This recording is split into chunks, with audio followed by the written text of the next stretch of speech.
Hello everyone, and welcome to Colorado Inside Out on this Friday, November 25th, 2022. I'm Kyle Dyer, and we've taken the show on the road for this day after Thanksgiving to introduce you to some of Colorado's super smart and engaged leaders at Civico here in Cherry Creek North. Civico is Colorado's community leadership development organization. Civico is all about connecting, educating, and inspiring the next generation of leaders. Tonight, I'm with people from all over our state who have different areas of expertise and different skill sets, and there are a total of 29 in this year's Colorado Governor's Fellowship Program. We have 4 of the fellows joining us for this conversation, and so I would like to introduce you to everybody, okay? We have first Lulu Lancey. She is all about industry and community partnerships. As part of the Auraria campus team, she is the Chief Activation Officer. Lulu is all about creating life-changing pathways for the next generation and is a strong advocate for equity and access to opportunities. Patrick Byrne joins us as well. He is currently the CEO of Denver Kids, which provides academic support, enrichment, and also socioeconomic tools to help under-resourced kids in our area pave a really bright future for themselves. Karen Chesser is the superintendent of Durango School District and chairs the Southwestern Colorado Education Collaborative. Karen also wears a business hat as well, serving as on the Durango Chamber of Commerce Board of Directors and also the La Plata County Economic Development Alliance. And then lastly, we have Antonio Huerta. Antonio is from the Eastern Plains of Colorado, and get this, he graduated from Lamar Community College. The same year he graduated from Granada High School. Wow, okay, that's amazing. And also got his bachelor's and master's in business at the same time at CSU, an overachiever for sure. Antonio currently serves as the Southern Colorado Regional Director for Senator John Hickenlooper's office. We're so glad that you all are here. You're all such great advocacy champions and great minds, so I'm eager to hear from each of you share tonight. You were all described to me as people who are really eager and ready to create, positive change in your communities and for our state. So I want to start by just asking you all, what kind of positive change and why now? Why are you part of this program? Why is this such a great fit for your purpose? I'll start with Lulu. Well, thank you. And it's such an honor to be part of this wonderful group. And part of the positive change I'm working towards is that I've spent 20 years in student entrepreneurship, workforce development, and really, to me, there's nothing more important than developing the next generation. And part of the big struggle is this whole find your passion, right? And we spent so much time working our careers, and it's such a big task to find this passion, especially with the pandemic. A lot of students have changed the way they look at pathways, whether it's trades, non-traditional, they're rethinking higher education. And I found that sometimes they don't know what's out there. And I am working hard to help connect the dots between industry, education, students, and parents, so that the students can make the best, most educated decision they can about what is actually a good fit for them through work-based learning, internships, shadowing, and bringing companies and industry into the conversations so that we don't find ourselves in this workforce gap that we've seen through the pandemic, because no one knew about these pathways, and we need to get the voices out there. And start young. I would imagine it's never too early to start. What do you think, Patrick? Absolutely. Well, first, I too am so fortunate to be a part of this group. Extraordinary leaders in the public, nonprofit, and private sector. And I've done this work for about, 23 years. Actually, Kyle, you were MC at a couple galas. Yes, I was. That I was a part of, which for Urban Scholars. Yes, which was remarkable. And I really want to be a change in these young people's lives, that the inequities during the pandemic, I think, were highlighted as it relates to racial injustice, it relates to the pandemic and inequities in the communities. And post-pandemic, I think about the kind of support opportunities that we can provide for young people. And this kind of group coming together around innovative ideas and change that includes leaders from a variety of sectors and really thinking about doing things differently. And that includes work in the nonprofit sector, that we've got to be strategic with our partners. We've got to think differently about impact. And my hope is that we're all a part of some real change moving forward that includes opportunities for the extraordinary young people. You've made some great positive change in Durango through the education system. Over the years, the pandemic, you all had some great ideas to help the kids get through. Yeah, absolutely. And we can't underestimate both the impact of the pandemic, but also maybe some opportunities that came from the pandemic. We started to realize that we weren't actually meeting the needs of every single student. We weren't reaching all of our communities, and there might be some ways that we can connect families virtually, that we could make sure that all of our students had internet access. We also realized that we have to think systemically about every single thing we do. And I so support what Lulu's saying and Patrick is saying, that the future of our state is really in the hands of our students, and we've got to help them find their ikigai, or their actual passion, that sweet spot. We also have to understand that that takes an entire community, that takes every single system. So that means all parts of our state. That means everything that we're talking about, whether it has to do with government or climate or resources that different families have. And so in Durango, Southwest Colorado, about 6.5 hours from here, we've been trying to figure out how can we bring our community together as a whole, all parts of our community, to support our school district. That means our industry partners, that means all of our teachers, that means all of our taxpayers who don't have kids in school. And this program has been monumental in helping me understand and helping us bring back to Southwest Colorado all of the different governmental agencies, the economic decisions, the parts of the state that we might not have normally had a voice in, to make sure that we're doing a huge impact for Durango. So Durango we've increased our test scores, we've been able to bring partners together, community partners together, and I'm so excited about being part of this organization. And Antonio, you're based in Colorado Springs, but you have a big area as well, right, trying to make a difference. What's your focus? What do you want to do most in your job? Absolutely. In creating positive change, I want to jump off everything that everyone said here. I think Patrick said all of us need to come together, and I think when we think about all of us, it's truly everyone. It's truly the diversity, equity, everything in between to actually bring the United States and the world up together. I think we saw it recently in our election that young people came out and voted because they're voting on human issues. We have climate change, we have education, we have workforce, we have all of these human issues that we need to work on. I serve Southern Colorado and get to see the urban-rural divide. I get to work in agriculture on one day, and then the next day aerospace industry, right? So it's everything generally is a human issue, and how do we continue to bring it back to the diversity, equity, and bring everyone up. Mm-hmm. I love all of your enthusiasm. I really, really do. I think the great thing, like you were saying, coming here and talking with people from other parts of the state, you're learning about things that are going in Durango. You're hearing, what are they doing in Denver that can help, and it's so important for us to get together and yes, share and collaborate, but listen, because we have so much to learn when we listen, don't you think, Patrick?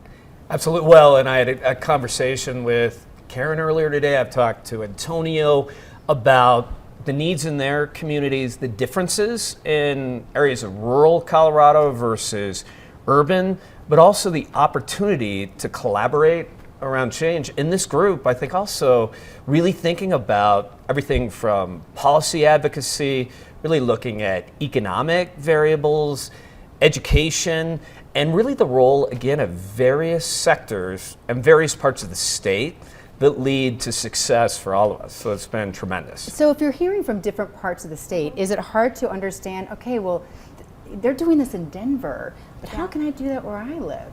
I mean, how do you learn from hearing other people's stories? What do you take away from this? Well, I think, in Durango, we can always take away the best practices. Yeah. So it doesn't really matter where you are. It doesn't matter what industry you're in. If there are really strategies to be more efficient and more effective and to really get things done, that's great, no matter what industry it is. So I do take that away. The thing that I think we always have to remember is there are barriers. There are barriers. We're, again, 6.5 hours from Denver. a couple of mountain passes. You know, weather is an issue. Travel is an issue. Access to resources is an issue. And so thinking about how we can take those ideas and make them happen in our part of the state, but not just make them happen, but also come back to the Front Range and say, hey, we are very important here in Southwest Colorado, and we need to make sure that you also remember what's going on here. So it's kind of a two-way street to make sure that we're heard, but then also we can take those ideas back. As Chief Activation Officer in your day job, and you're pushing those pathways, trying to make things happen for kids, kids are everywhere, right? Yes. And what do you learn when you hear from people from other parts of our state? How could you do things differently for kids here, or I don't know? Yeah, I think one of the biggest focuses for Auraria campus is that you have almost 40,000 students, 150 acres of campus. How do we make this the most robust learning environment where there's cultural celebrations, best practices, the best minds should be gathering at a place of learning, right? To the wonderful group of leaders, students should have access to these leaders. They should see people that look like them and be represented and know what's possible and be in the rooms that, frankly, when I was a student, I didn't even know these rooms existed, nor what the doors were. And the students on Auraria campus, we really want them to be in the center of it all, because you can only achieve what you see sometimes. And we want to make the campus the most robust center of what achievement and success could look like. I like how you say, I want our students to see other faces like them. Because I think quite often, we all probably growing up, we're like, oh, I can't do that. Who's going to help me do that? Like, I don't know how to do that. You are the youngest fellow, I must say. I'm quite impressed by you. 27? 27, yeah. Pretty impressive. Yeah. You were saying how you liken yourself, you were telling me earlier, to a snowplow or a driver, Yes. or explain that. Absolutely. So it's my snowplow analogy, like understanding that I stand on the shoulders of giants and that it took a village to get me where I am today. And how do I use that privilege to be the Colorado snowplow to pave a path forward for future generations behind me, specifically diverse students and diverse people? I mean, if there weren't people in front of me taking all the, stuff, the snow, the rock, everything for me to have a path forward, I don't know I would be here today. Like, just generally, I needed scholarships to get through school. I needed a scholarship to be in Civico. I from the Eastern Plains, I'm a small town kid, and having that access and having that education, that was that pathway to, that greater life, that next step. So my theoretical snowplow is, how do I do that for other people? I love that. And at a young age to be thinking already. Already. You all just have great leadership. I can tell your shoulder, I can just tell. Not everything goes well all the time. So how do you use what you've learned as a leader, as you've heard from other people, to be like, ooh, that's a great thing to keep in the back of my head, or when times are tough? Like, how does one be an effective leader? I'll start with you, Antonio. I think it's a shared information platform. I know within the communities, within the organizations, and within the teams that I've helped lead, it's been an opportunity to help prepare organizations and prepare the people, and ultimately trusting your team. Because yes, you can create the process, and a lot of organizations create process for the sake of process, but when things actually happen and chaos happens, the leader ends up having to take care of the mission and making sure we're, delivering, and the team, naturally trusting them, delivers on the mission as well. So when you're busy and taking care of your superintendent duties and navigating everything at the top, your teachers, your students, the work study, everybody understands what's next. So it's truly the preparation for the chaos. Would you agree with that? Absolutely. And at Denver Kids, a 75-year-old organization connected to Denver Public Schools, I think through the last couple years, I've learned so much from the students. We really focus on youth voice and student family voice, everything from resilience, persistence, learning, perspective around inequity, opportunity creating, community. And my hope is in organizations that we're developing, we're really engaging communities differently. We're listening differently. And I believe from a leader perspective, you really work from that kind of learning. And we're doing work at Civico around listening and responding to communities and authentically listening, and also working on how we engage in difference. I don't think we've done that very well in this country the last couple of years. I think we can do that differently. And this experience for me has been tremendous in thinking how we can create solutions across partisan divide and across difference. Lulu, that is the hard thing, to get everyone to listen and say, okay, I understand where you're coming from. You know, that's hard. As a leader, though, you need to get everybody on board. Yes, it gets tough, especially in the past few years, things got really tough. So I think, you know, being superhumanly optimistic is part of what a leader needs to have, but also being able to roll up your sleeves and be in the trenches with your team while reminding them why we're all here through the blood, sweat, and tears to achieve what we're hoping to achieve, and celebrate the little wins and laugh about it together, because whether it's toxic or positive mindset, it's contagious. I like that. Karen, you wear a lot of different hats too. So Yeah. how do you, as a leader, go from one to the other, especially if things are rocky? You have to trust your people, and they have to be able to trust you. So it's sort of that idea of trust and inspire. Trust them, inspire them, and also make sure there's clear communication. I think that's an area where sometimes we're a little bit faulty in. Get input. We do something in Durango called a Kaizen process, which is, you know, how can we continuously improve? Not be so concerned about things have to be the way they always have been, but how can we get better, so that idea that an organization can continually get better. So when times are tough, you know that your people have you, you've got your people, and that together we will get through this. We'll come up with innovative ideas, we'll make great things happen for kids, because everybody in the organization is all focused toward that same exact mission, that same exact calling. And that's what's happening in education these days is, you know, the people are in it for the long haul, because it might not be about the money, it might not be about the notoriety, but they're just doing a great thing for our future. Since we are all here, Thanksgiving week, you know, it's a time where we all get together with our family, our friends. We think about what's important to us. So, and clearly community and making a difference is important to all of you. Lulu, I'll start with you. What does community look like to you? And why is it part of your purpose in life?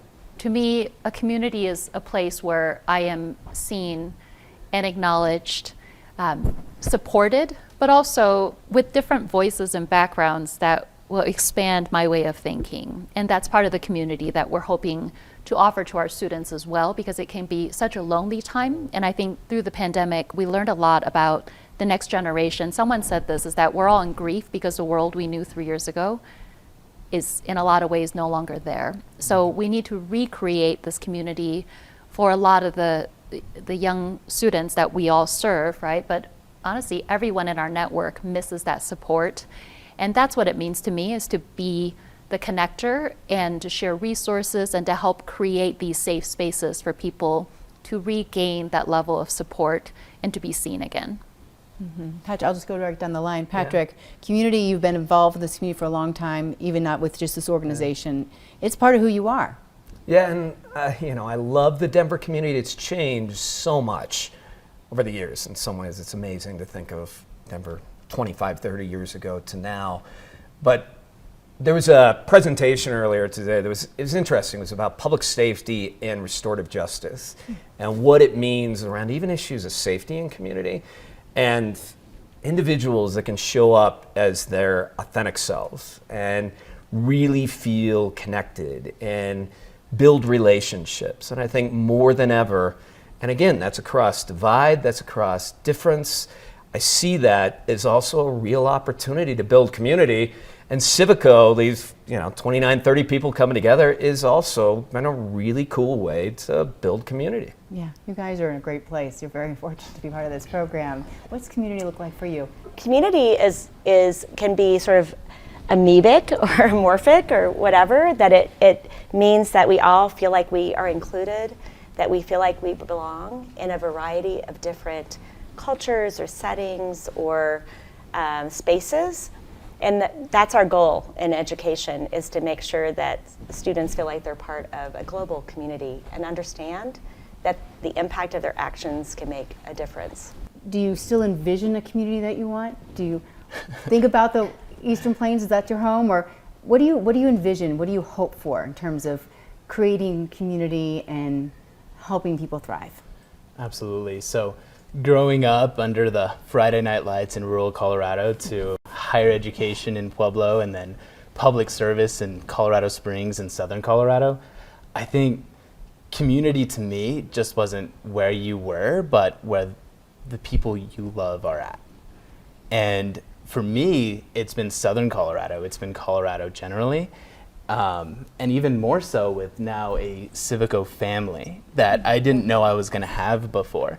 And to sit here and have a drink, spend all day together and learn about just the issues impacting humanity is pretty powerful. And then you get to be your authentic self while other people are also being their authentic selves. So you're just truly elevating each other. So yeah, the community aspect is just definitely the people that you love and just where you're at now. That's great. I agree. Thank you. Every week here on Colorado Inside Out, we end with a lightning round, okay?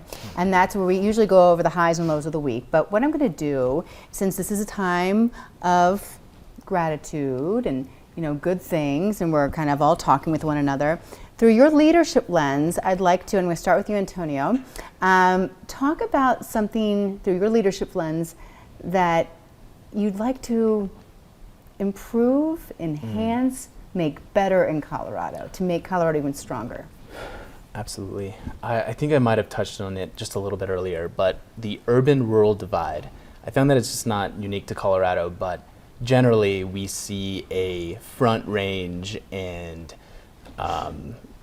snow resort mentality of Colorado, but we are just so much more than that. If we're going to truly look at the success of Colorado, we need to look at how all ships rise together, and that is our rural counterparts, and that's just outside the Front Range, Durango, Grenada, Lamar. We have agriculture, we have economic development, we have water issues. There are so many things that impact Colorado as a state. So if we truly want to be successful together, we need to start bridging that urban-rural divide. When you say starting, let me go to you, Lulu. Are we doing that enough already, or is that still something we need to work on in Colorado in terms of bridging that divide?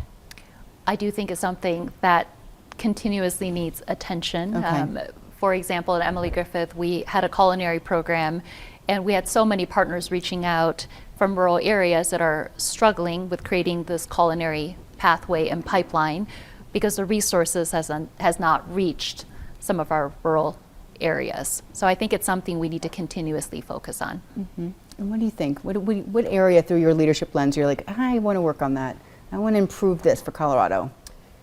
Yeah, I have 3 daughters, and I think when I was in, gosh, Antonio, you're in your 20s. Seems like a long time ago. I have daughters in my 20s. That when I was growing up, a house was really affordable. Sort of this idea of living the dream that relates to healthcare access, a car, a home. I think there are real challenges, and this is rooted in equity and also economics, access, and that really also understanding the issues. At Civico, it's everything we've learned from Tabor to tax initiatives to impact of state government to housing and housing availability. So I think of, even as a parent, but also my work at Denver Kids, that it really is attaining and access to sort of what we love about the Colorado lifestyle, and that means being able to afford those kind of resources. Mm-hmm. Yeah, you probably guessed it, but I'm going to say education funding. It's a really critical issue. We are in the bottom of the states in the country, and I don't think Colorado has been used to being in the bottom in certain areas. But it's a problem. And it really gets to both the issues you said, the rural-urban divide and also the idea about housing. Because we don't have a ton of urban areas, colleges in rural Colorado giving us graduates. And then we also have a critical housing issue, that there aren't houses for new teachers to be able to afford. Okay. All right, on a positive thing, maybe something you've learned being with different fellows from the last day or so. What's something that's right on that we are doing great in Colorado that you're like, wow, I'm really proud of that? Which one of you wants to start? Anything? I'll start. Okay, There's too Lulu. many positive, not for me to jump in. Yes. Colorado, and I've heard so many people say this, we're the biggest small town feel that it's always, you can reach out to grab coffee, to reach out to someone that you want to learn from, and they'll say yes. And I've lived in so many different places. This was probably the first place where I felt that strong sense of community, friendliness, openness. And I just have to add in, as an entrepreneur, it's such a great place for entrepreneurs. Karen and I had this great conversation about creating a pipeline of our own entrepreneurs, but I love the feel of innovation and openness, and for people to develop and change things and start companies. And that's such a wonderful thing about our great state. Do you want to follow up on that, Karen? Well, yeah, I think most definitely, why wouldn't someone want to live here? And that's my sort of focus, is that quality of life. I love that in Colorado, the quality of life is so important. That's not the case everywhere. And that the state is really taking actions to make sure that that's protected, that is a focus. I see it in Durango, that people have moved there because that's important to them, and that plays out in their work because they are the kind of people who are very attentive to making sure that the quality of life is great for everyone. And so that's something I'm very appreciative of.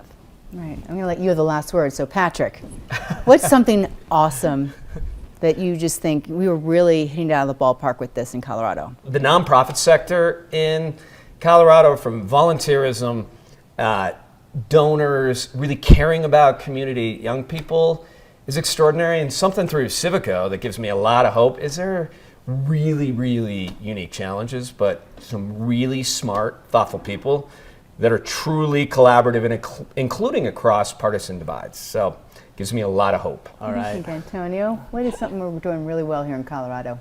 I think we are investing in Coloradans. I think between the numerous foundations we have across the state, the higher education institutions, and really kind of the state of Colorado generally, we're investing in people. I mean, I talked about scholarships earlier. I'm super grateful for the Betcher Foundation, El Pomar Foundation, and CSU Pueblo Foundation for getting people who care about other people to donate their discretionary income, their income, for other people to succeed. I mean, I think Colorado invests in its people, and I love to see it, and I hope to see it grow. Thank you. Thank you for spending time with me after your busy days of talking and learning and all that. So I appreciate it so much. That is all the time we have tonight. But thank you, panelists. Thank you, Civico, for hosting us tonight in this beautiful building in Cherry Creek. You're showing us what is possible with our leaders here in this conversation. So thank you so much. From the whole team at Colorado Inside Out and PBS 12, we wish you a wonderful, wonderful Thanksgiving weekend and a fabulous start to the holiday season. Remember, there are people out here that are rooting for you and that are leading us and are being the snowplow drivers. And you too can make a difference in your community. People want to hear from you as well. Thank you all. Have a good night. Thank you.